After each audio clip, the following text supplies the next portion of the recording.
कहानी है भाग्य के ऊपर कि भाग्य का लिखा कभी नहीं मिटता। इस विषय पर हम गौतम बुद्ध की एक रहस्यमयी कहानी आपको सुनाएंगे। किसी गांव में एक बहुत ही ज्ञानी पंडित रहता था। एक दिन वह अपने बचपन के दोस्त से मिलने के लिए दूसरे गांव में जा रहा था। उसका वह दोस्त बचपन से ही गूंगा और एक पैर से अपाहिज था।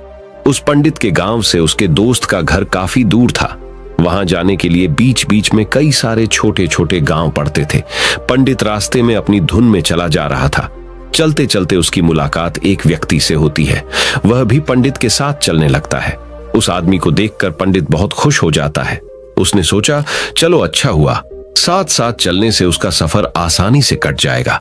बात की शुरुआत करने के लिए उस पंडित ने उस व्यक्ति से उसका नाम पूछा तो उसने अपना नाम धर्मराज बताया। पंडित को यह नाम कुछ अजीब सा लगा, लेकिन उसने नाम के विषय में कुछ और पूछना उचित नहीं समझा। दोनों धीरे धीरे साथ में चल रहे थे। तभी रास्ते में एक गांव आता है। गांव का प्रवेश द्वार आते ही धर्मराज ने पंडित से कहा, तुम आगे चलो, मुझे इस गांव में एक काम है, मैं तुमसे आगे मिलता हूं। पंडित ने कहा ठीक है। वह आगे के रास्ते पे चला जाता है। कुछ देर बाद उस गांव में खबर फैली कि एक व्यक्ति को सांड ने अपनी सींग में फंसाकर मार दिया है। जैसे ही सांड ने उस व्यक्ति को मारा, ठीक कुछ ही देर में धर्मराज पंडित के पास आ गया। फिर दोनों चलना शुरू कर देते हैं और चलते चलते एक दूसरे गांव के द्वार पर पहुंच जाते हैं।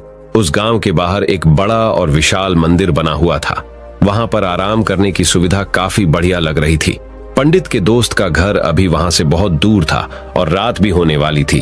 तो पंडित ने धर्मराज से कहा, रात होने वाली है, पूरे दिन चलते चलते थक भी चुके हैं और भूख भी लग रही है, तो यहाँ पर भोजन करके यहीं पर हम विश्राम कर लेते हैं, फिर सुबह के समय आराम से आगे की यात्रा जारी करेंगे। धर्मराज ने कहा ठीक है, मुझे इस गांव में किसी को कुछ जरूरी सामान देने जाना है, तुम भोजन करके आराम करो, मैं बाद में आकर भोजन कर लूंगा। इतना कहकर वह वहां से चला जाता है। लेकिन उसके जाते ही कुछ ही देर बाद धुआं उठता हुआ दिखाई देता है और देखते ही देखते पूरे गांव में आग लग जाती है। पंडित ने हैरानी से सोचा कि यह धर्मराज जहां भी जाता है वहां कोई ना कोई अनहोनी जरूर हो जाती है, कुछ तो गड़बड़ है इस व्यक्ति में। लेकिन पंडित ने रात्रि में धर्मराज से कुछ भी पूछना उचित नहीं समझा। सुबह होते ही दोनों फिर से अपनी यात्रा शुरू कर देते हैं। कुछ देर चलने के बाद रास्ते में फिर से एक गांव आता है।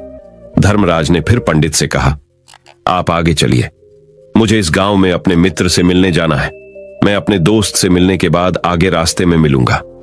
यह कहकर धर्मराज वहां से चला गया। लेकिन पंडित इस बार आगे नहीं गया। वहीं खड़ा होकर धर्मराज को देखता रहा कि वह कहां जा रहा है और क्या करता है।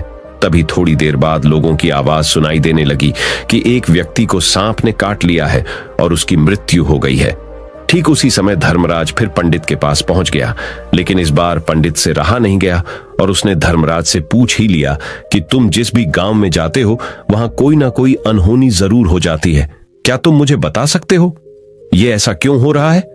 धर्मराज ने कहा, पंडित जी, आप तो मुझे बहुत ज्ञानी मालूम पड़े थे, इसीलिए मैं आपके साथ चलने लगा था, क्योंकि ज्ञानियों का साथ बहुत अच्छा होता है, परंतु आप अभी तक समझ नहीं पाए कि मैं कौन हूं।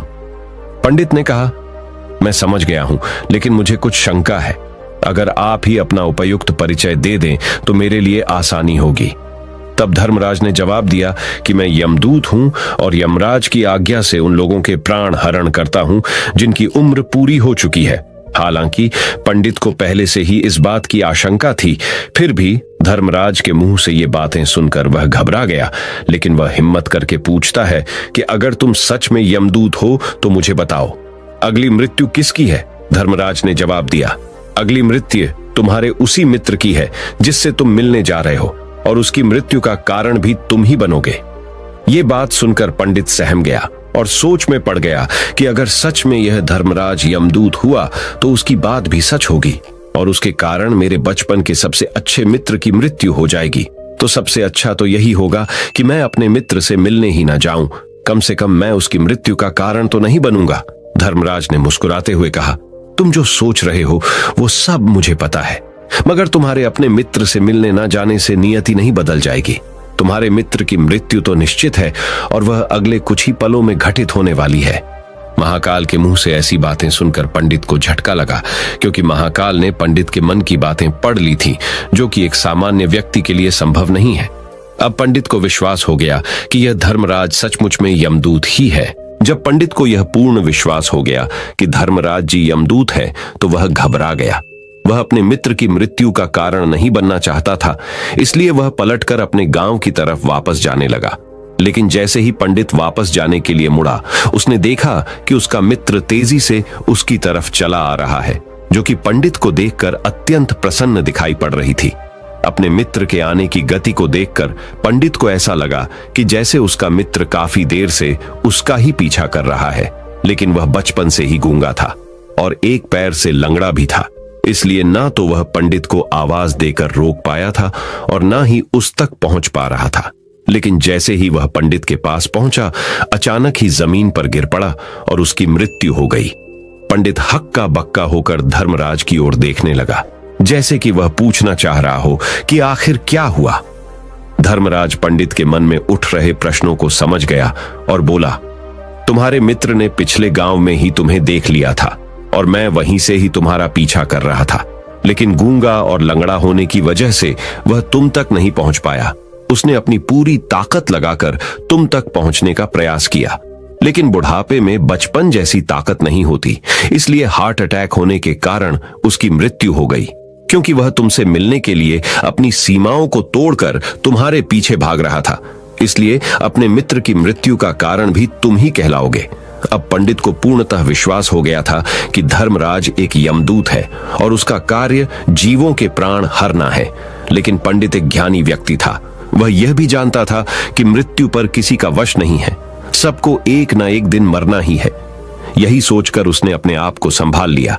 लेकिन अचानक ही पंडित के मन में अपनी मृत्यु के बारे में जानने की इच्छा हुई, इसलिए उसने धर्मराज से पूछा कि जब मृत्यु मेरे दोस्त की होनी थी तो तुम शुरू से ही मेरे साथ क्यों चल रहे थे?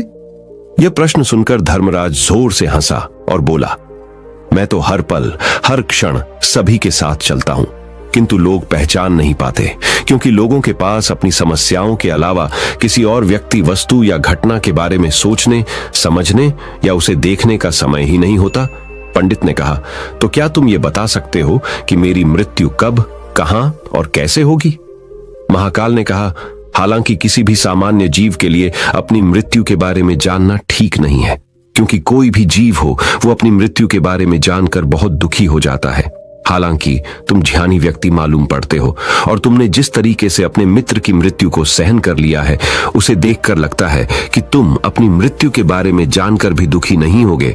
तो तुम्हारी मृत्यु आज से ठीक 6 महीने बाद आज ही के दिन किसी दूसरे राज्य में फांसी लगने से होगी, और सबसे हैरानी की बात तो ये होगी कि तुम स्वयं ही खुशी से उस फांसी को स्वीकार कर लोगे। इतना कहकर धर्मराज वहां से चला गया, क्योंकि अब धर्मराज के पास पंडित के साथ चलते रहने का कोई कारण न था। इसके बाद पंडित ने अपने मित्र के शरीर का अंतिम संस्कार किया और यथाशक्ति उसके क्रियाकर्म करके अपने गांव वापस आ गया। लेकिन कोई व्यक्ति कितना भी ज्ञानी क्यों ना हो, अपनी मृत्यु के बारे में जानकर दुखी तो होता ही है और मृत्यु से बचने का कोई ना कोई उपाय भी खोजता है। तो पंडित ने भी वही किया। क्योंकि पंडित विद्वान था, इसलिए उसकी पहचान उस राज्य के राजा तक थी। पंडित ने सोचा कि राजा के पास तो कई सारे ज्ञानी मंत्री हैं, वो मेरी मृत्यु से संबंधित समस्या का कोई ना कोई समाधान निकाल ही लेंगे। पंडित यही सब सोचता हुआ राज दरबार में पहुंच जाता है और राजा से सारी घटना के बारे में बताता है। राजा ने अपने मंत्रियों को सारी समस्या बताई और उनसे सलाह मांगी। अंत में सभी ने विचार विमर्श करके कहा, अगर पंडित की बात सही है तो उसकी मृत्यु भी 6 महीने बाद ही होगी, लेकिन मृत्यु तो तब होगी जब वह किसी दूसरे राज्य में जाएगा। यदि वह किसी दूसरे राज्य में जाए ही ना तो मृत्यु ही नहीं होगी। मंत्रियों की यह सलाह राजा को भी सही लगी। इसके बाद पंडित के रहने की सारी व्यवस्था महल में ही कर दी गई और राजा के आदेश के बिना उस पंडित से किसी को भी नहीं मिलने दिया जाता था।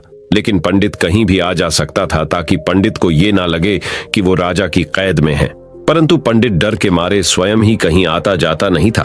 धीरे धीरे महीने गुजर गए और पंडित की मृत्यु का समय नजदीक आने लगा और अंततः वह भी दिन आ गया जिस दिन पंडित की मृत्यु होनी थी। तो जिस दिन पंडित की मृत्यु होनी थी उसके एक रात पहले पंडित डर के मारे जल्दी ही सो गया, ताकि जल्दी से वह रात बीत जाए और अगला दिन आ जाए ताकि मृत्यु टल सके। लेकिन पंडित को नींद में चलने की बीमारी थी और अपनी इस बीमारी के बारे में वह स्वयं ही नहीं जानता था। तो फिर राजा, मंत्री या किसी वैद्य को इसके बारे में बताने का कोई प्रश्न ही नहीं उठता। पंडित अपनी मृत्यु को लेकर बहुत चिंतित था। वह पिछले कई दिनों से ठीक से सो भी नहीं पा रहा था, और नींद में चलने की बीमारी भी तभी होती है जब व्यक्ति ठीक से सो नहीं पा रहा हो। तो उस रात भी पंडित को नींद में चलने का दौरा पड़ा। वह उठा और महल से निकलकर अस्तबल में गया। क्योंकि पंडित राजा का खास मेहमान था, इसलिए किसी भी पहरेदार ने उसे नहीं रोका और न ही किसी तरह की कोई पूछताछ की। अस्तबल में पहुंचकर वह सबसे तेज चलने वाले घोड़े की पीठ पर सवार होकर नींद में ही अपने राज्य की सीमा से बाहर दूसरे पड़ोसी राज्य में चला गया। इतना ही नहीं, वह दूसरे राज्य के राजा के महल में पहुंच उस महल के पहरेदारों ने भी उसे नहीं रोका और ना ही कोई पूछताछ की। सभी लोग रात्रि का अंतिम प्रहार होने के कारण गहरी नींद में थे। वह पंडित सीधे राजा के सैन्य कक्ष में पहुंचा, जहां राजा और रानी सो रहे थे। वह पंडित वहीं जाकर सो गया। सुबह हुई तो राजा ने पंडित को रानी के बगल में सोया हुआ देखा तो है बहुत क्रोधित हो गया। राजा ने पंडित को कैद करने का आदेश दे दिया। पंडित गिरफ्तार हो गया, लेकिन पंडित तो भौचक्का था। उसे तो कुछ समझ नहीं आ रहा था कि आखिर वह दूसरे राज्य में और राजा के सैन्य में कैसे पहुंचा। लेकिन वहां उसकी ये सब सुनने वाला कोई नहीं था। राजा ने पंडित को दरबार में पेश करने का आदेश दिया। कुछ देर बाद उस पंडित को दरबार में लाया गया। पंडित को देखते ही राजा इतना आग बबूला हो गया कि उसे फांसी पर चढ़ा देने का हुक्म सुना दिया। फांसी की सजा सुनकर पंडित कांप गया, लेकिन फिर भी थोड़ी सी हिम्मत जुटाकर राजा से बोला, महाराज, मैं नहीं जानता कि मैं राजमहल तक कैसे पहुंचा। मैं यह भी नहीं जानता हूं कि आपके सैन्य कक्ष तक मैं कैसे आया और आपके महल के किसी पहरेदार या सैनिक ने मुझे रोका क्यों नहीं। लेकिन मैं इतना जरूर जानता हूं कि आज मेरी मृत्यु होनी थी और वो होनी भी जा रही है। राजा को यह बात थोड़ी अजीब लगी। उसने पंडित से पूछा, तुम्हें कैसे पता कि आज तुम्हारी मृत्यु होनी है? राजा के इस प्रश्न के जवाब में पंडित ने पिछले 6 महीने का सारा वाकया राजा को सुना दिया और बोला, महाराज, मेरा क्या, किसी भी सामान्य व्यक्ति में इतना साहस नहीं कि वह राजा के सैन्य कक्ष में राजा की उपस्थिति में रानी के साथ सो जाए। राजा को पंडित की बात में थोड़ा तर्क दिखाई पड़ा, परंतु उसने सोचा कि यह मृत्यु से बचने के लिए धर्मराज और उसके द्वारा अपनी मृत्यु की भविष्यवाणी की कहानी बना रहा है। इसलिए राजा ने पंडित से कहा, यदि तुम्हारी बात सत्य है और आज ये तुम्हारी मृत्यु का दिन है, जैसा कि यमदूत धर्मराज ने तुमसे कहा था, तो आज तुम्हारी मृत्यु का कारण मैं नहीं बनूंगा। लेकिन यदि तुम्हारी बात झूठी निकली तो निश्चित ही आज तुम्हारी मृत्यु का दिन होगा, क्योंकि जिस राज्य से पंडित आया था उस राज्य का राजा इस राजा का मित्र था। इसलिए इस राजा ने तुरंत अपने कुछ सैनिकों को पड़ोसी राजा के पास भेजकर पंडित की बात की, सत्यता का प्रमाण मांगा। भेजे गए सैनिक शाम तक लौटे और उन्होंने राजा को बताया कि महाराज, पंडित जो कुछ भी कह रहा है वो सब सत्य है। पड़ोसी राज्य के राजा ने पिछले 6 महीने से पंडित के रहने की सारी व्यवस्था अपने ही महल में कर रखी थी। पंडित राजा का खास मेहमान था। कल शाम राजा आखिरी बार पंडित से उसके कक्ष में मिले थे और उसके बाद यह इस राज्य में कैसे पहुंच गया, इसकी जानकारी किसी को भी नहीं है। इसलिए उस राज्य के राजा के अनुसार पंडित को फांसी की सजा देना ठीक नहीं है। लेकिन राजा के सामने एक नई समस्या थी, क्योंकि उसने बिना पूरी बात जाने ही पंडित को फांसी की सजा सुना दी थी। इसलिए अगर पंडित को फांसी नहीं दी जाती तो राजा के वचन का अपमान हो जाएगा। लेकिन अगर राजा की बात का मान रखा जाए तो बेवजह ही एक निर्दोष व्यक्ति की मौत हो जाएगी। राजा ने अपने सभी मंत्रियों से इस बारे में सुझाव मांगा तो मंत्रियों ने राजा को सुझाव दिया कि महाराज, पंडित को एक कच्चे सूत के धागे से फांसी लगवा दी जाए। इससे आपके कथन का भी मान रह जाएगा और कच्चे सूत के धागे से पंडित को फांसी भी नहीं लगेगी और उसके प्राण भी बच जाएंगे। राजा को मंत्रियों का यह सुझाव पसंद आया और उसने ऐसा ही करने का आदेश दे दिया। पंडित के लिए कच्चे सूत के धागे से फांसी का फंदा बनाया गया और नियम के अनुसार पंडित को फांसी पर चढ़ाया जाने लगा। सभी लोग बहुत खुश थे कि ना तो पंडित मरेगा और ना ही राजा का वचन खाली जाएगा। पंडित को भी पूर्ण विश्वास था, ये सूत के धागे से तो उसकी मृत्यु हो ही नहीं सकती, इसलिए उसी पर चढ़ने के लिए तैयार हो गया। जैसा कि धर्मराज ने भविष्यवाणी की थी कि तुम खुद ही अपनी फांसी को स्वीकार करोगे। लेकिन जैसे ही पंडित को फांसी दी गई, सूत का धागा तो टूट गया, लेकिन टूटने से पहले उसने अपना काम कर दिया था। पंडित के गले की एक नस सूत के धागे के झटके से कट चुकी थी। और पंडित जमीन पर पड़ा तड़प रहा था। उसी पल उसके गले से खून की फुहार निकल रही थी और देखते ही देखते पंडित का शरीर पूरी तरह से शांत हो गया। सभी लोग आश्चर्यचकित थे और पंडित को मरता हुआ देख रहे थे। किसी को विश्वास नहीं हो रहा था कि कच्चे सूत के धागे से भी किसी इंसान की मृत्यु हो सकती है। लेकिन घटना तो घट चुकी थी। नियति ने अपना काम कर दिया था और धर्मराज की भविष्यवाणी सच हो चुकी थी।